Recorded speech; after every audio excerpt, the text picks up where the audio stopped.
hello viewers मैं Google boy आपनलोके চাই আছে गुगल बॉय यूट्यूब चैनल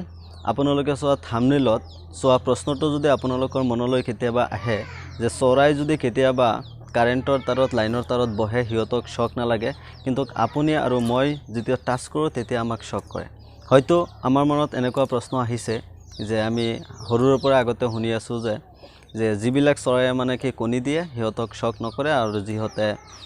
মানে পোৱালি জন্ম দিয়ে হিয়তক শক কৰে যেনেকে উদাহৰণ বাদুলি যদি বহে শক কৰে একচুয়ালি এনেকুৱা নহয় আপোনাৰ মনত যদি এনেকুৱা প্ৰশ্ন আহিছে তেনেহলে অকনো স্কিপ নকৰাকৈ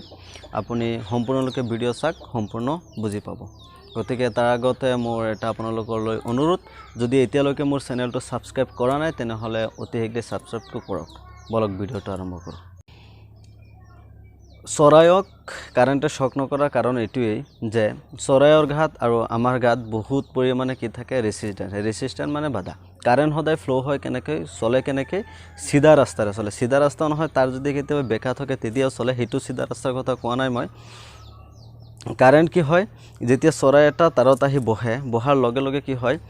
যোনটো তাৰত ধৰক আপোনাৰ পজিটিভ তাৰততে বহিল বা যোনটোত কাৰেণ্ট আছে হেতুতে বহিল বা এনেকুৱা হয় কেতিয়াবা যেতিয়া নিউট্ৰেল তাৰ থাকে হেতুত বহে কিন্তু যেতিয়া ফেজ তাৰ যোনটোত কাৰেণ্ট থাকে হেতুত যদি বহে তেতিয়া শক কৰিব লাগে নকৰে তাৰ কাৰণ হল হেতু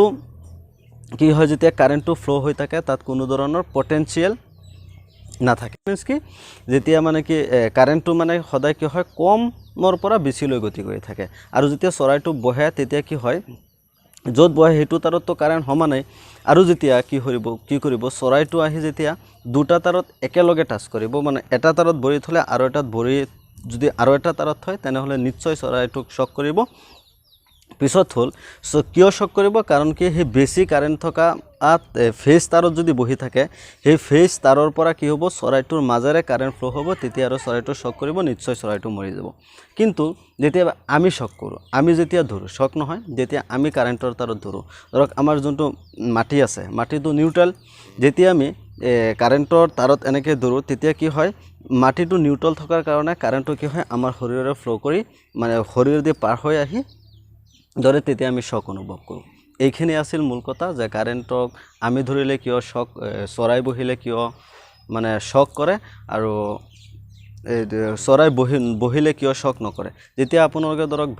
বাদুলিটো সচৰাচৰ কি হয় যে বাদুলি আহি এটা তাৰত নদে বাদুলি কি হয় এনেকে ওলমি থাকে যেতিয়া বাদুলিটো কি কৰে আহি যেতিয়া দুটা তাৰত ধৰে তেতিয়া তাক শক কৰে আৰু তেতিয়া আহি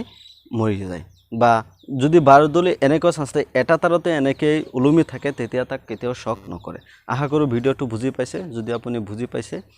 আপোনাৰ বন্ধুবৰ্গলৈ শেয়াৰ কৰক আৰু আপুনি লাইক সেটা বজাই দিয়ক যদি আপুনি কমেন্ট কৰে তেতিয়া হলে আপোনাৰ এটা কমেন্টে মোক আৰু এনেকুৱা ভিডিও বনাবলৈ উৎসাহ কৰে আৰু আপুনি কেনেকুৱা ৰিলেটেড ভিডিও বিচাৰে তেনে বাস্তৱ জগতৰ তেনেকুৱা কমেন্ট কৰক মই নিশ্চয় বনাবলৈ চেষ্টা কৰিম ধন্যবাদ